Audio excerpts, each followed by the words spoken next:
We have a very special conversation today coming to us live from Kentucky. There looks like inside HQ, none other than our CEO and founder, Brian Underwood. Brian, how you doing, brother?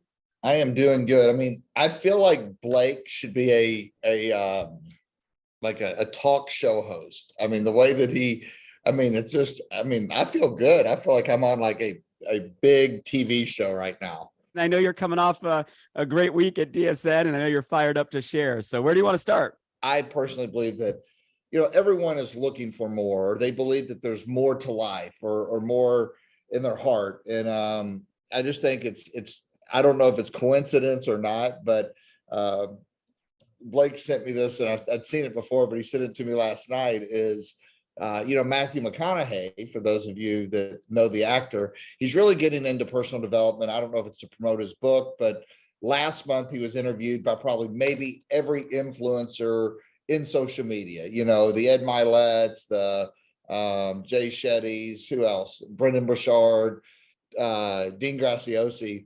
And so he actually has this ad of doing this live event, and he's talking about more. But to hear like somebody like Matthew McConaughey, this incredible actor, talking about it, it really gave me goosebumps, because that's what we've been promoting for 8 years, and I'm glad that he's on the bus now. So, but no, that just excited me. I was talking about it literally just a few minutes ago. He should be quoting Brian Underwood. Like, he's got to give you cred in that. I mean, he's like, you got more in you. I know you got more. I mean, he found Brian's video. We got Matthew McConaughey literally quoting our CEO. We can't deny or confirm. It may be a coincidence. Maybe it's not. You are going to have to decide for yourself. Well, Brian, I know we're coming off an awesome time last week at the DSN Global 100. Maybe start by sharing the good news with the community and where we all kind of landed. And I know you took the stage in front of the whole industry. For those of you guys that don't know, we were together with pretty much every company executive and owner from any company that's doing any significant revenue in the industry. Probably, I think it was about $50 billion with a B, $50 billion in cumulative channel revenue in the room, celebrating our Global 100 awards, where they recognize the companies with top revenue for 2022. And I'll let Brian share the news. And then they do an educational event where it's just the kind of ownership and executives of the channel just sharing strategies, what's working, where the channel's going. And Brian actually got asked to open the entire event, which was a huge honor. So he kicked off the event in front of all the industry leaders and just did a phenomenal job bringing the proven energy and the proven heart across the whole channel. So Brian, amazing job. I know it was awesome to watch the industry get a chance to see the heart, the energy, the passion, the vision that we get to see every day. And I know you probably want to share the news of where we landed and maybe some of the things you shared to the community last week. Well, first of all, I love how Blake frames that. I don't know if I was on to open the event, but I think that's a great outlook to look at it. Or it was just the easiest spot to put me in. It's funny, I look at it, and I think a lot of people go through this. Blake sent me a text, I don't know, maybe it was last week, said we're going to own it, meaning the industry and what's going on. And I did feel a lot of incredible energy there. Blake got recognized and asked to, what I think is the best honor really, is to lead a podcast that Blake had an idea for, but the DSN took it and ran with it. And the podcast is really about interviewing disruptors, like people that are disrupting the space, current credibility. And I believe that's what our industry, the direct selling industry, is all about. We get to sit there in this live event with all these CEOs, and so Blake's going to be hosting that. I'm not going to say we're going to take advantage of it, but I do think that it's low-hanging fruit, that we have an audience that we can choose from. And it's like Blake told all the CEOs, is like, look, if you want people that have current credibility that are there, we want to interview them, because really, I think that if executives are paying attention, and Blake said this in the CEO forum, this is something we've always done, is the best ideas come from you guys. And then what we want to do is we want to we want to bring them to the forefront. We want to lift those ideas up, and nothing has changed from that. And I think that we have a real opportunity as a company, because we were recognized as one of the top 25 companies this past year. in the DSM, direct selling industry. And we were the youngest recognized in the top 25. And I think what that means for each and every one of you is after 8 years, we're continuing to grow, we're continuing to do things. And I still think that we're the best kept secret in the world. But I think one of the reasons for that is because we look to do it differently. And so when I was asked to speak, I spoke a little bit different. It's probably funny. Probably half the executives didn't know how to take me, but I literally got on stage and I said, like, I didn't know what I was going to talk about till 8:00 a.m. because I wanted to really feel the vibe of what everybody else was experiencing through the previous day, and really make my content that was relevant to where people were at emotionally, where people were looking for. And here's the one common denominator, and Blake, you can comment on this because I mean, you were there. The one common denominator that I saw, and I think this is one of the most important messages for each and every one of us to hear, right? So we'll take this and go a little bit deeper on it. But I think that it starts to realize that you're not alone. And so we're sitting here with people that are running $2 billion a year companies, right? We're sitting here with people that have been running and top executives for companies that have been around for 50 some years. And as I'm sitting in the audience, they're all talking with what are they going to do? To me, I got this sense of uncertainty, like this whole direct selling industry. Is it changing? Is it not? Is it becoming this omni-channel where you have influencer marketing and direct marketing and affiliate marketing and multi-level marketing all coming together as one? The thing that I realize is that we're all going through a transition. Every single one of us has gone through a transition, regardless of our role. If our role is being a top executive, if our role is being CEO, if our role is a raving fan as a customer, the emotional climate of people around the world has been the same for 3 years, and it's been magnified. And the reason it's been magnified, because of COVID, it magnified the emotional feeling that we feel when we go through a transition. And this feeling comes up every time that there's a recession or a soft economy, not to mention everything that happened with COVID. And the thing that I just wanted to remind all of the executives was like, listen, it's okay, but you have to understand where we're at and where we've been.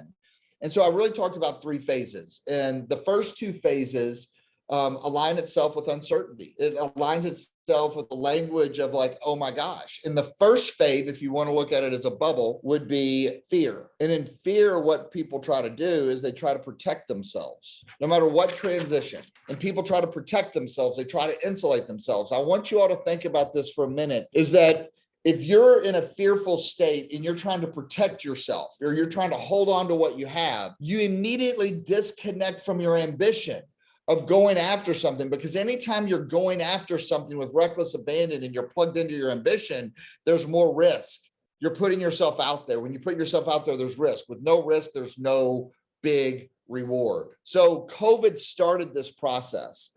And what happened was we went really fast from a phase 1 and phase 2, and we've lived there for the last 3 years. Phase 2 is once we see things aren't the same, we fall into phase 2, and phase 2 is stress. This happens anytime we go into a transition. Anytime that there's a big change in our lives, there's fear that enters ourselves, and we disconnect and we start talking about I, like, we look at I and how I'm affected, how it works for you. And then you go into stress. Well, when you're stressed, your body and your subconscious mind automatically goes to try to find a coping mechanism.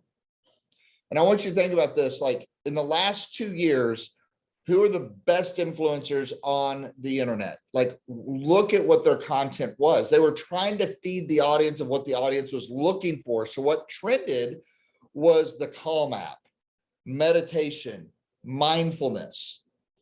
And that is a tool that all of us can use. We need it as human beings, but that tool does not allow us to plug in to our ambition to grow. And when Jay Shetty came to speak for us, he said, what should we speak about? And Blake and I were talking to him, and it hit me like a ton of bricks. I'm like, listen, people need to see the entrepreneur Jay Shetty is. I said, I don't want you just to talk about how to cope. I want you to talk about that it's okay to have that energy, but if you're going to grow something, you have to tap into a different energy. And I'll never forget, he said, the thing that contentment breeds is if you're comfortable, it breeds contentment. And if you're content, it will crash, right? And so I want you to think about when most people are coping, They're finding ways to be comfortable with where they're at in their lives, and that's important. But they disconnect completely from ambition, so there's no way to grow. But what happens is they keep coming back knowing that they need to. So you start dabbling or tinkering, but there's no intensity to level up. If you want to level up your game, level up your life, if you're looking for more, you have to have a level of intensity. And this is what I shared with all these executives, because we have all been through this process together. And I said to them this, I said, what if you didn't have to find the next magical solution? We all know, listen, I've always believed this: technology is evolving, it's ever going, it's progressing. You have to use it. But technology isn't what builds your business. It's not what builds your paycheck. It isn't what builds your life. And if you can't operate with intensity, it doesn't matter what it is, but the very core basic fundamental of our emotional mindset is we have to be plugged into ambition. And so I just said, what if we reconnect with our ambition? And that's phase 3. And phase 3 is called productivity or drive.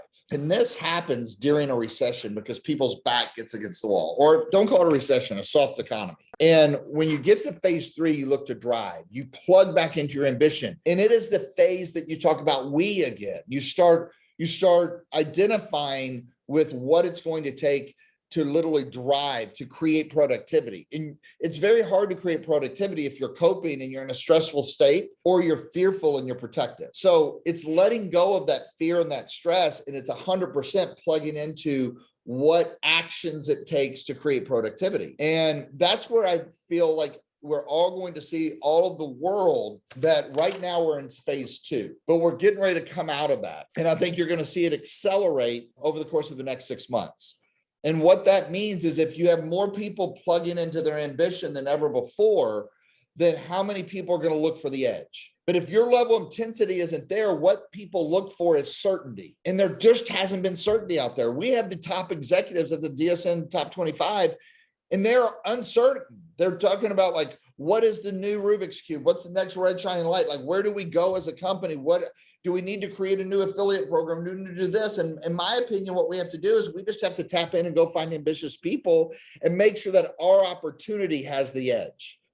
But I believe that it's what every company needs, and it's what every one of us as an audience needs if we want to go to another level. If we want to capitalize right now on what could be the biggest boom in your business, with Prove It or anything. More millionaires are created during soft economies because they have to tap into ambition, because a lot of things become, as they're using the word efficient now, a lot of layoffs, a lot of people that their backs against the wall. So that's what I talked about. They gave me 15 minutes to talk, and as you all know, I can't say my name and hello in 15 minutes. So I didn't even get to really pre-frame that to everyone. But the solution, I think, is very simple. The solution is plugging into your ambition. Then you have to be certain, and you have to communicate. And I think it starts with us communicating like we are now, to realize where we're at, but then communicate where we're going. Because listen, intensity moves people, big visions move people. And the only way for everyone here to grow to a whole nother level, or for us to grow to a whole nother level as a company, we have to move people. I love it. And just so you guys know, I was sitting front row in the audience, and I mean, the whole audience was just engaged. We all feel what Brian just articulated. Like, we've all felt that journey, right? From fear to stress, and now transitioning to that ambition. My thoughts are, number one, if you as an individual are still going through that journey, it's okay. It's normal. The world did, right? If you're moving from that fear to that stress, and now you're realizing we got to move from that stress to that ambition, you can kind of let yourself off the hook a little bit, right? Don't beat yourself up over it. The world went through all of it. As we, as individuals, transition into that last phase, I think my second thought is you got to meet people where they're at, because the rest of the world is also going through. So a little heart, a little empathy. I think that's what's amazing about what we do here. Meeting people where they are and giving them that certainty is where we got to go. And then obviously that last piece, which is excitement around what's around the corner and where the world's going. Brian, I'll put it back to you, because one of the themes you also introduced there on that stage, which kind of carried through that whole event, was to give that certainty and that communication. You kind of touched on the power of community and the need of community, and how we're going back to community, or doubling down on community. is the solution. Maybe go into that a little bit, because we're in that place right now where like what the world needs is literally what differentiates us. And you even said from stage, like, we're going to be doubling down this year. Maybe touch a little bit on what you mean by that. And I know more is obviously around the corner, and that's a big step. Yeah. And I think that, we coined the term community-based marketing, and we were on a call, and it was a big growth group, private equity group that was really amazed by what we were doing. And one of the guys asked, he said, community-based marketing, explain that to me. And I did. And he goes, well, is this something different than network marketing or multi-level marketing, or is it just a fancy way to say it? And I said, well, it's funny you say that. I said, honestly, it's probably both. I believe innovation is about bringing value to people that they don't have. And sometimes innovation can be nomenclature, which is words. It's called transitional language. What I feel, though, is the majority of our industry, some companies have done it very well, helping people grow, focused on growth of individuals. But today it's almost getting to the point where it's becoming transactional.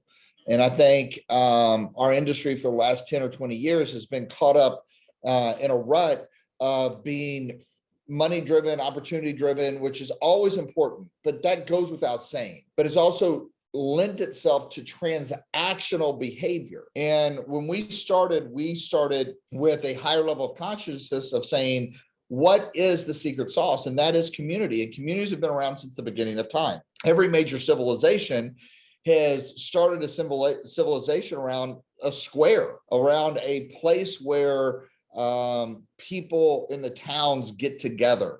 And, that shows that you're not alone. There's strength in community. There's family in community. There's different temperaments, talents, and convictions. There's resources in community. But the community has to be aligned for a commonality, common goal. And I said, the reality of it is that I do believe it's different, but it's different because of the consciousness and the heartbeat of the people and their intention. We all have the ability to participate in an opportunity and achieve. But there's two key components to that. First is achievement, but second is leadership. Someone can be an incredible achiever and put major points on the board, but they might not have the ability to pull people together as a unit, right? There has to be a leader to help develop a community, and that leader has to have the right heart, the right consciousness. And that's what I told this private equity group. And not everyone in our industry has that ability. And when you become so focused on the transaction, you lose the real value of the community, and the community allows that transaction to be a lifestyle, continue to go. And so, on that's what we're doing at Proven. That's what you're going to see us focus more and more on is, yes, number one, achievement in those metrics and teaching that strategy, and then doubling down like it more. More is when you get together and you get the sense of community, and more is about seeing leadership in action. It's about learning leadership. It's about learning the leader in you. But you might not be an incredible leader and really raise people's level of play. You can teach and train on tactics, but not every great trainer is a great leader. And one of the things that has always been a driving factor for me is a fear of loss within myself. I create it. So I always think, okay, listen, if I have an organization or a community of 100 people, I'm in my brain thinking 50% of them are getting ready to quit in the next 2 to 4 weeks. They just haven't told me. Why do I do that? Because it spawns me to take more action. Because I always think what I want to do is, if I can give them a little more, a little more belief, a little more certainty, a little more results, a little more attention, a little more community, a little more platform where they can contribute, a little more engagement, then I can lengthen their time before they quit. And why do I say quit? Because quitting is what people do today, right? It is become a habit for people. If things don't work out instantly the way they want it, they move on. And what I want to do is just lengthen. So if I can give them that little bit more, it gives them a little bit more time to see their potential. It's just like basketball and college sports today, is that if you won the championship this year, but you haven't been focused on the team coming in next year is going to be a very down year. And success, you celebrate it, you never embrace it because it's ongoing. Celebrate it, be proud of it, but don't embrace it. If you embrace it, you find that comfort. And if you go comfort, you hit complacency. If you hit complacency, you crash. And so there's two businesses we have to focus on. There's the business that we're in and the business that we're becoming. The business that you're becoming is about the new engagement, the new leadership, the new achievers. And the business that you're in are the ones that you have the ability to engage with right now. And if you don't keep both of those on a map, then you're going to find contentment and you will crash, right? And sometimes it's a slow death. You don't even see the frog boiling in front of you because it slowly catches up. And so what I mean by that is how you boil a frog is you don't put it in a pot of boiling water, it jumps out. The frog boils when you put it into water and it's lukewarm and it's comfortable. And then it's gradually turned up over a couple hours. It doesn't realize it's being cooked alive. And I believe a lot of people in life over the last 3 years, people are being cooked alive and they don't even realize it, right? And then all of a sudden they realize and they're like, holy cow, I got to get out of this boiling pot. My point by saying that is this: the only way to go to another level is you have to hit another level of intensity. And you know, if you're in a level of contentment, if you're a level of complacency, you're not going to have the same level of intensity. The people that show the most intensity are the ones that have the biggest vision. They are the most hungry, the most uncomfortable. And so I would encourage you, where is your level of uncomfort right now? And where is your level of intensity? Is listen, someone somewhere has to be the baton to increase the level of intensity, increase the standard. And it's as Tony Robbins always says, is the one thing that changes your life is the standard in which that you keep. If someone wants to level up their business, there has to be some level of intensity. But you cannot move people without intensity, without a vision, without passion, without movement. And so I think, you know, for me right now, Blake, it's going back to what is going to move the most people into our community and breed some certainty and belief into them that their hope can become a reality if they plug into what we're doing. And I think that the only way to do that is to get together with people so they can feel, because I believe intensity isn't just heard, it's felt. But I know the only way to really drive and to have the edge is to operate with a high level of certainty and be able to communicate that. So Brian, anything before we kind of round out with some next steps, anything else on your mind or your heart that you want to share? Yeah, I'll share one thing really quick. And I think this is a good way to close, be a little mic drop if you say, but I really think this: if you don't like where your business is, you can always solve it. You can always fix it. And here's how you fix it. You know, we were at the DSN and Rudy got recognized as a Lifetime Achievement Award. He got up on stage and he told his story. You know, where did it start for him? 53 years later, he's recognized Lifetime Achievement Award winner. He has been everything from a CEO and owner to a top distributor. But where did it start? And he said, I was sitting in my house one day, my parents' house, and I got this phone call. And at the time that he got a phone call, it was a rotary phone. You all remember those, right? It was a rotary phone. And when he picked up the phone, he said it must have been people that just picked up the yellow pages, because they used to have these things called the yellow pages and the white pages, where it would list everyone's phone number. And he said, I picked up the phone. And he said it was a cold call. And someone said, hey, you know, is your mom or dad there? And he said, no. And they said, well, we were calling to see if you would be interested in part-time or a full-time business opportunity to make some extra money. And he said, yes, don't hang up. I want you to think about that for a second. He told the person calling him, don't hang up. I want to hear more. And the purpose of that is this is Rudy, Lifetime Achievement Award winner, 53 years. It started because someone simply asked him a question. Do you want more? Do you want more money in your life? Do you want more out of your life? He said, don't hang up.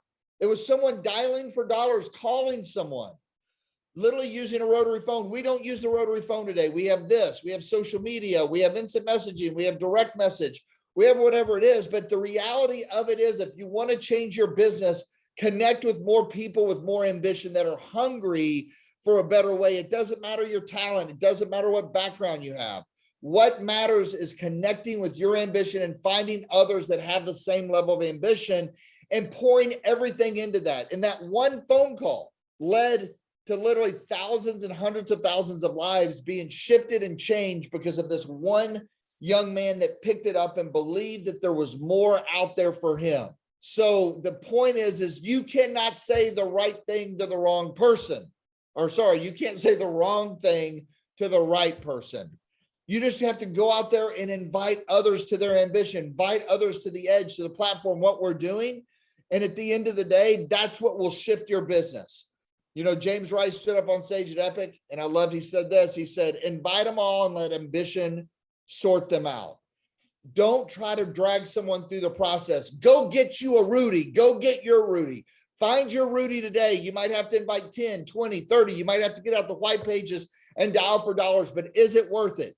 Yes, the ripple effect and the impact that will come for you putting the right time into the right people means everything. So go find comfort in being uncomfortable today and get your Rudy.